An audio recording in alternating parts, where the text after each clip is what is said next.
So this video is for all of you guys who have been leaving comments all these years about why do we ride these big motorcycles off-road? Why don't you choose a smaller bike? That bike's too heavy for those trails. My answer is, why not?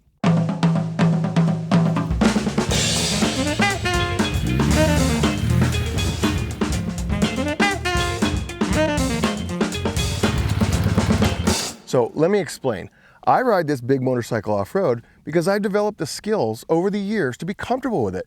Sure, I take it in a lot of compromising situations and tough and challenging terrain, but that's because I have the ability to do it.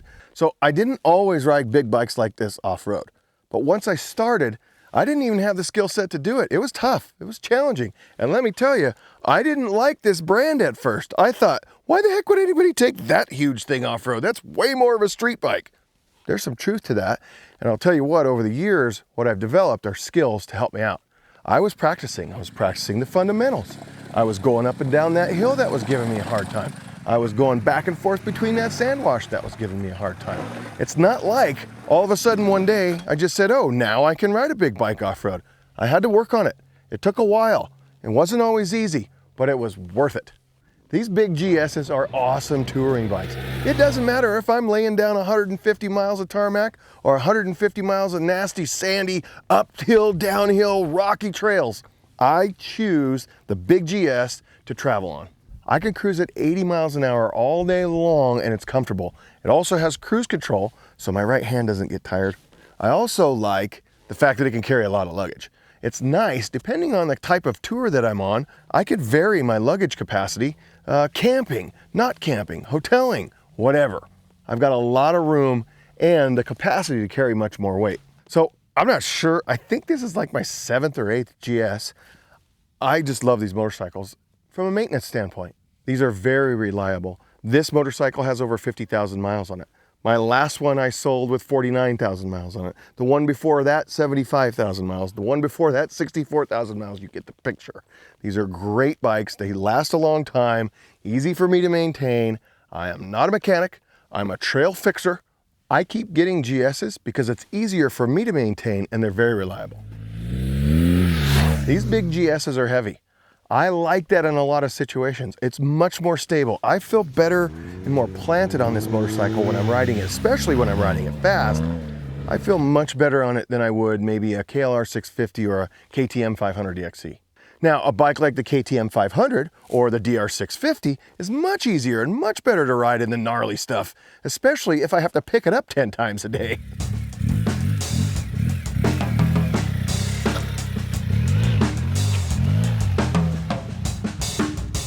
So even though the big GS is somewhat of a compromise, I started out as a guide before I was ever an instructor. I still guide to this day. That travel platform, carrying luggage, carrying support gear is perfect. And for 90% of the technicality on the trails that we ride, nothing wrong with that bike. So it's not the perfect bike, it's heavy. When you get into deep sand and technical situations, the weight's a disadvantage. The wheel sizes aren't perfect either. The 19-inch front wheel is a bit of a disadvantage in technical off-road riding situations. A conventional 21-inch front wheel is better because it handles obstacles better, it rolls over things better. But the biggest disadvantage is the telelever. In technical off-road situations, I don't feel like I'm getting the feedback that I want.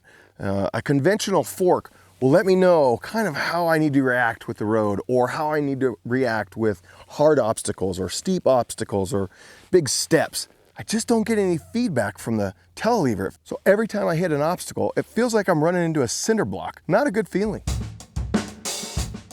So recently, I got to ride another big, heavy adventure motorcycle off-road, the Ducati Multistrada V4 Rally. That bike was awesome. I was 4 days in Colorado between Durango and Lake City, included tons of twisty pavement, awesome off-road routes, going over really tough passes, including Cinnamon Pass, which is on the Colorado BDR, and it's an expert route. So there are a lot of things I really liked about riding the Ducati Multistrada V4 Rally. One of them is the sound. I cracked the throttle open down the road. I felt like that thing was saying, hey, twist the throttle, bitch, you little wuss, let's go. It was so grunty and authoritative. I loved it. I also really liked it in some of the technical off-road sections. Having a conventional fork giving me feedback as to how I can respond to the terrain underneath me and how I can set my speed better or manage my momentum better was really nice. It really absorbed a lot of the big heavy hits that I'm used to taking on myself. The Ducati Multistrada V4 Rally was fantastic, very comfortable on the road. Twisty pavement, man, that thing is a canyon dancer. It was awesome. And the hard technical stuff off-road felt like riding a Cadillac up over Cinnamon Pass. Another thing I really liked is the technology. Now, I'm not a tech guy. Mostly what I do is by feel. Like, how does it feel? And I love all the technologies that's coming on these bikes. But for the first 2 days that I rode that bike, I didn't touch it. I just wanted to feel what it was like with the normal settings, everything in default mode. And I thought it was great, just like that. And then I started playing with the suspension. I started playing with the power. I started playing with the engine brake. I started playing with all the things that would matter where I would mostly want the bike to perform from a technological perspective, which is off-road riding, and more specifically, very technical off-road riding. I felt all the technological pieces that they put on the motorcycle to specifically perform in an off-road environment were fantastic. What got me the most was the suspension settings.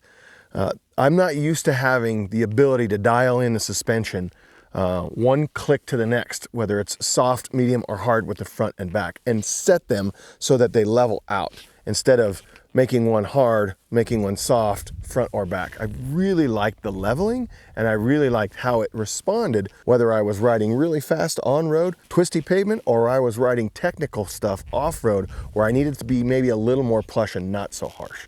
So Ducati's really onto something, and it's not just the Multistrada. I'm really looking forward to trying out that new Desert X Rally. But just because I ride a big adventure bike off-road doesn't mean you have to. Certainly not advocating that you go out and spend $25,000 on a 500+ pound motorcycle.